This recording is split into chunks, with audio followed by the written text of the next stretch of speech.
Are we saying that we should not consider that for inclusion in the New Testament canon?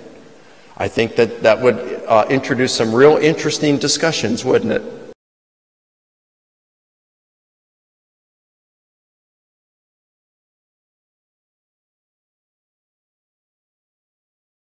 So these would be some of the criteria that we think they may have used. Now, does that mean that these criteria are divinely inspired? No. Should there have been some others? I don't know. That's just kind of what appeared what they used. But that does leave open some questions. What about when it comes to relevant? And we know that some of Paul's letters are missing. Paul wrote 3 or 4 letters to the church at Corinth. We only have 2. In one of Paul's prison epistles, he mentions the letter that he wrote to the church of Laodicea. Do we have it? Well, we don't have any letter that's addressed to the church of Laodicea.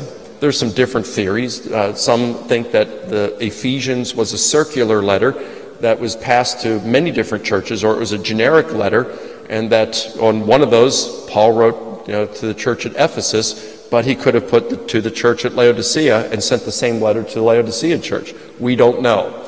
But we could be missing a letter to the church at Laodicea. We are certainly missing 1, if not 2 letters to the church at Corinth. So, let's say some archaeologists are digging around and they find an ancient manuscript in Greek, and it's Paul's letter to the church at Laodicea. And we check it grammatically, linguistically, and we determine, hey, this is definitely Pauline. Well, it doesn't have widespread, long-standing usage, so it wouldn't meet that criteria. But what if it had something relevant in it for today's church?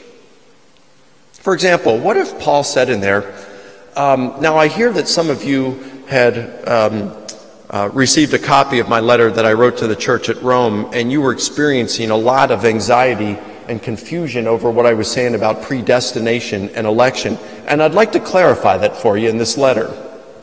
Are we saying that wouldn't be, of course that would be relevant to the church today. Are we saying that we should not consider that for inclusion in the New Testament canon? I think that would introduce some real interesting discussions, wouldn't it? We'd have to be open to discussing it, of course. So I think that would be real interesting. So we do have some questions that would be like that. Do I think we're going to find such a letter? Probably not. But if we did, we'd have to have some discussions on that, wouldn't we?